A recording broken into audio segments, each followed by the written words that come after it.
gorfeeyo inaan gaadho faashado gadaafooyin dhacayo waayaha gardaajo waqtiga gunaanaday anna waxaan guddiyayo midkaan soo gudbinayo gooni isu taagani waa go'aan dadweyno gees laga mara jirin taladan gorfeeyo inaan gaadho faashado gadaafooyin dhacayo waayaha gardaajo waqtiga gunaanaday anna waxaan guddiyayo midkaan soo gudbinayo gooni isu taagani waa go'aan dadweyno gees laga mara jirin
tirkaagiyo godobtaada kii jecel isku gubaya maatida raadkiisa inaan guro waajibka igu suray taladaydan koostee cidna eed kamaan gelin arrin gubasha keentiyo xajoogeedka lala tago golahaba lama niman ugu guri tirkaagiyo godobtaada kii jecel isku gubaya maatida raadkiisa inaan guro waajibka igu suray taladaydan koostee cidna eed kamaan gelin arrin gubasha keentiyo xajoogeedka lala tago golahaba lama niman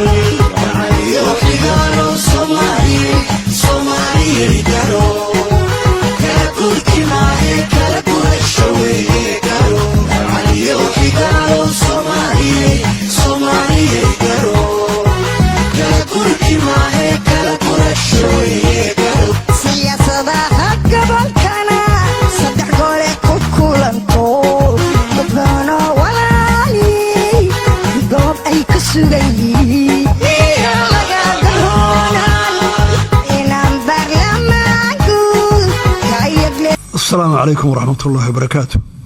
Your Excellency Ismail Omar Gelle, the President of the Republic of Djibouti. Your Excellency Dr. Abiy Ahmed, the Prime Minister of Federal Democratic Republic of Ethiopia. Your Excellency Muhammad Abdullahi Farmajo, President of Somalia. Your Excellency Hassan Ali Khaireh, the Prime Minister of Somalia. Representatives of the chairperson of the African Union, they are here. Your Excellency Dr. Wargane Gebeyaho, the Executive Secretary of IGAD. Your Excellency Donald Yamamoto, the U.S. Ambassador. Excellency, distinguished guests, ladies and gentlemen, all protocols observed, good afternoon. Mr. President and Chairman as well, first and foremost, let me say that it's a great pleasure to be here with you today and to participate the continuation of the dialogue between Somaliland and Somalia.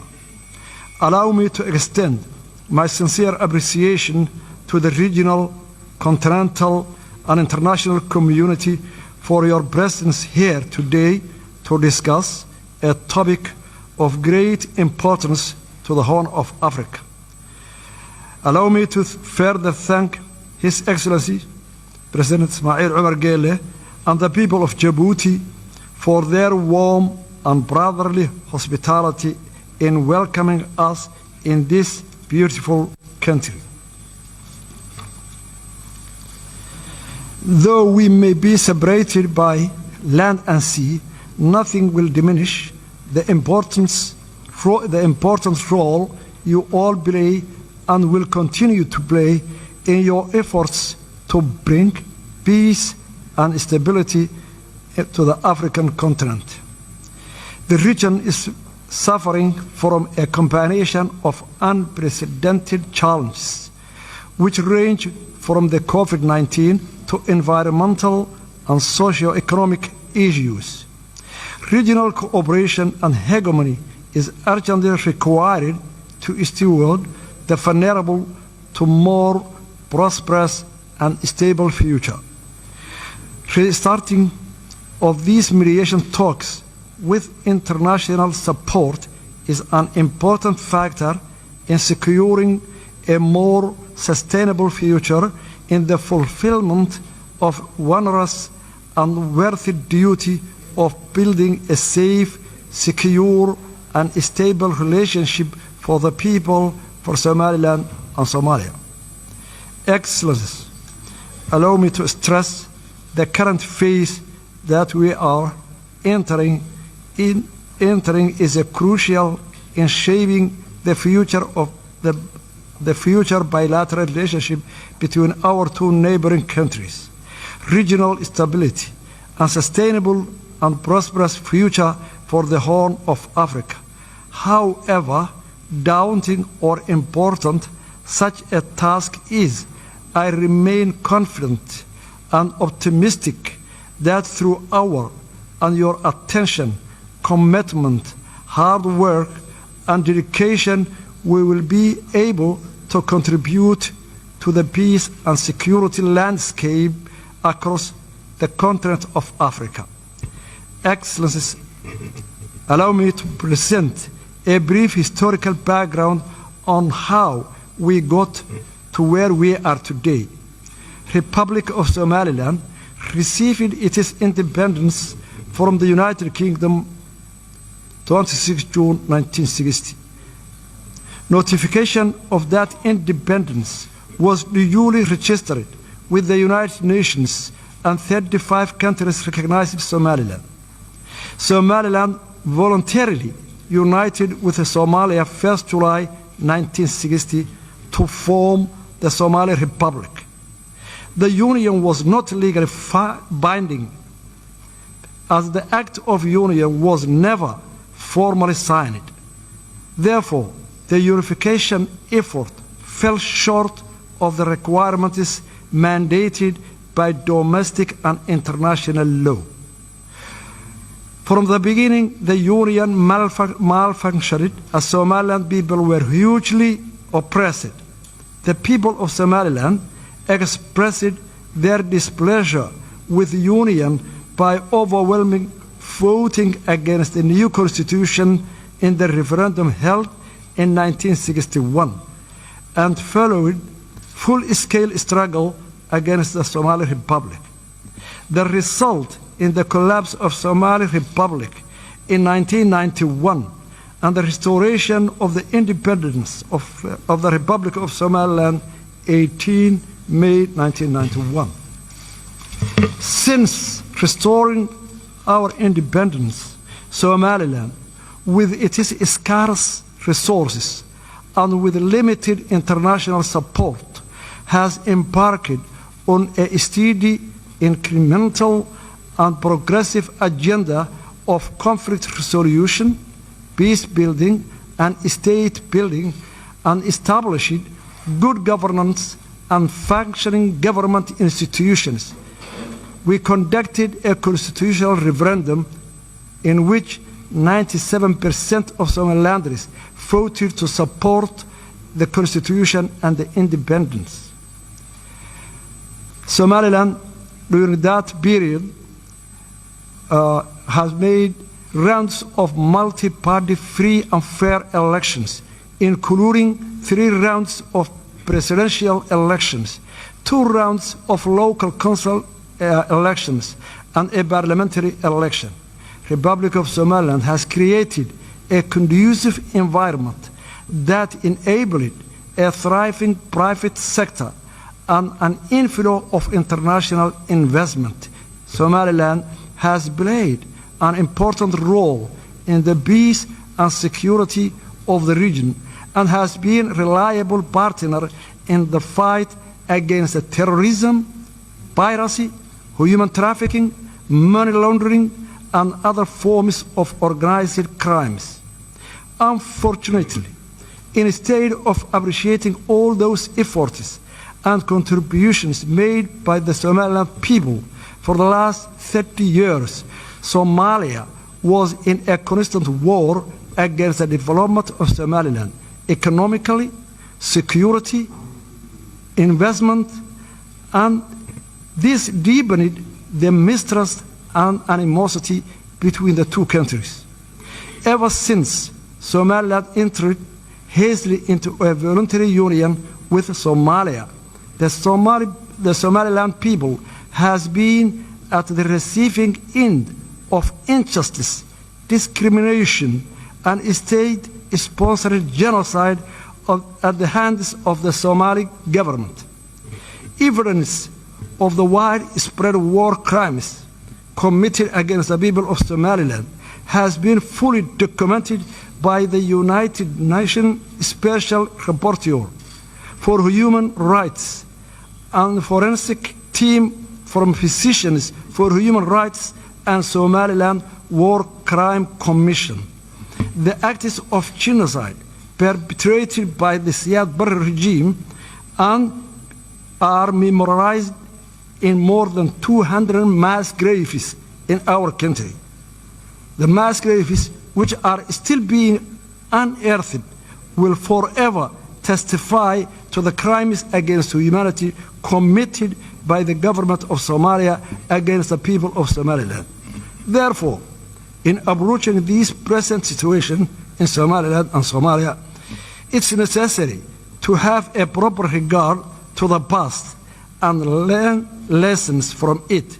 The legacy of the oppression against the people of Somaliland cannot be easily swept away.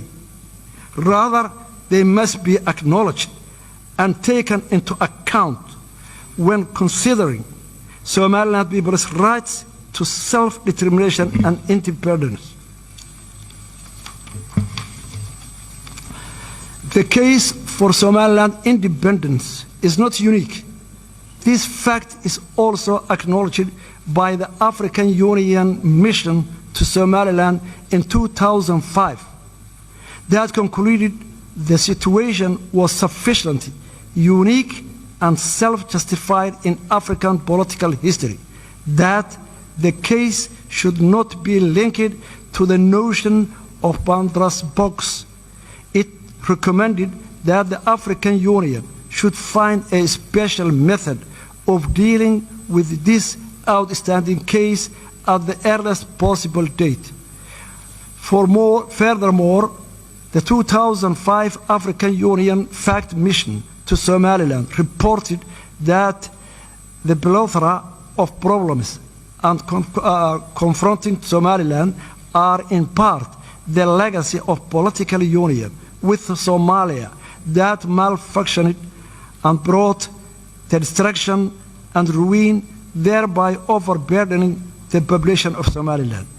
Somaliland's claim to independence depends on part its circumstances, including the brief but legal period of independence in 1960. It claims to recognize international borders relating to that period as can be summarized from the Somaliland's case, unique and demands unique solution. It does not create precedent for other unresolved conflicts in Africa or elsewhere. Somaliland's legal case for independence is the conformity with the international law. Somaliland satisfies the statehood criteria as set out in Montevideo Convention of 1933.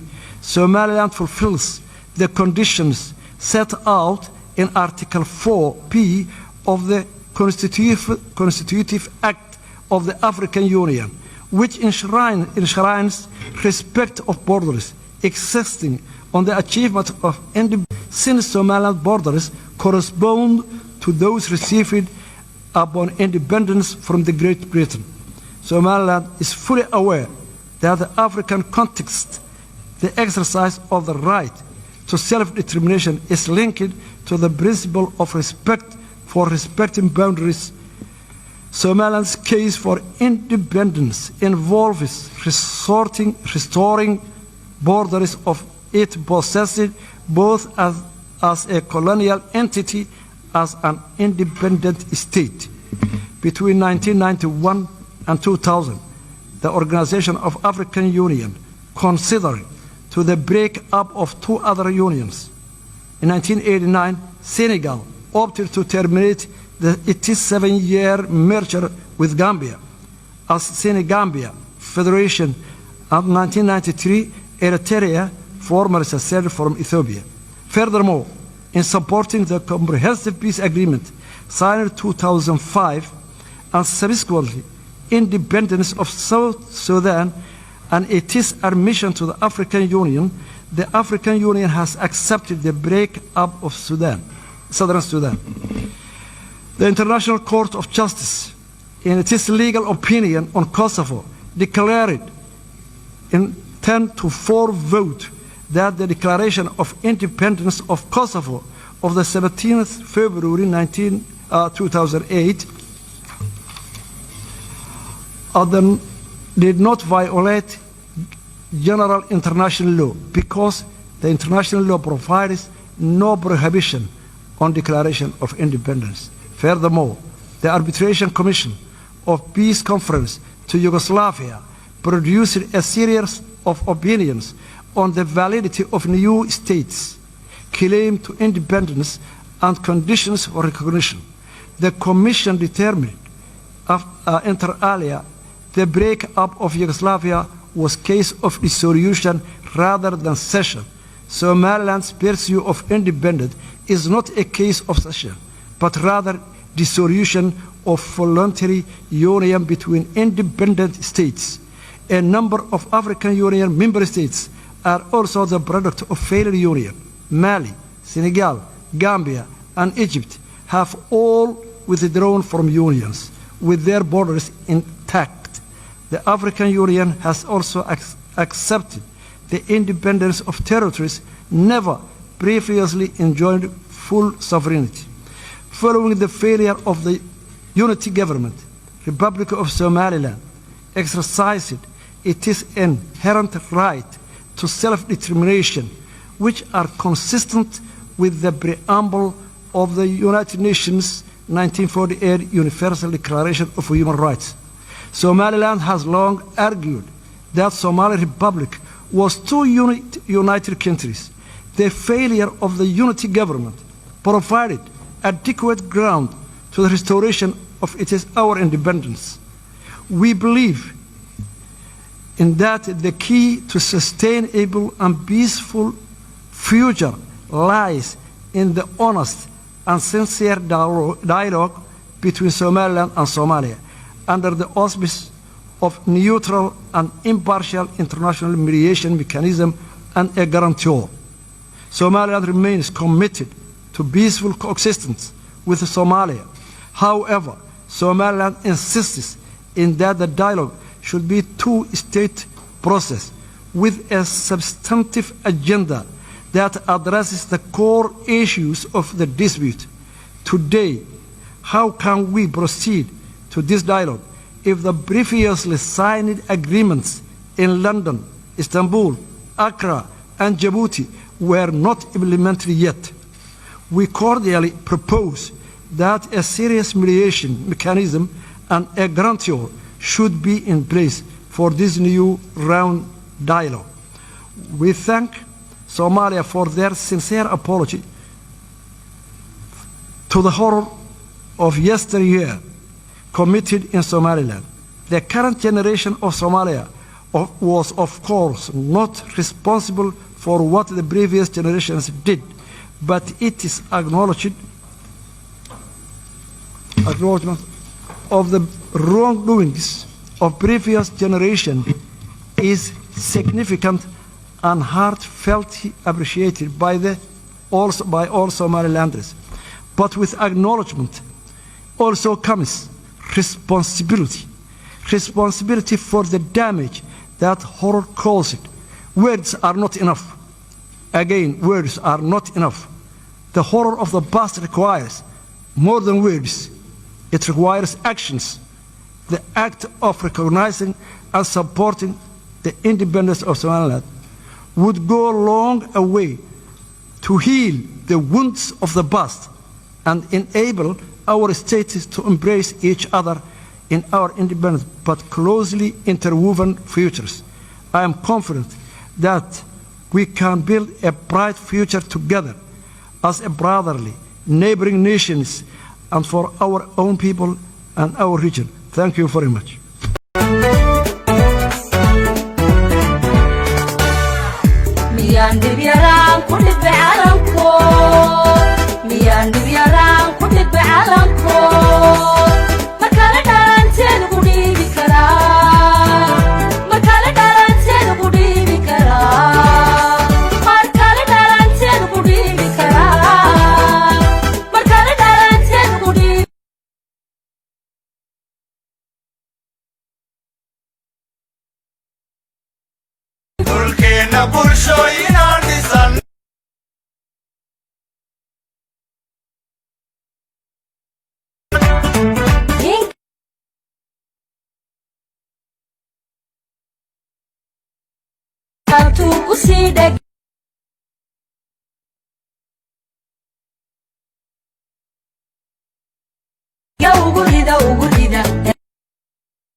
Anton, listen.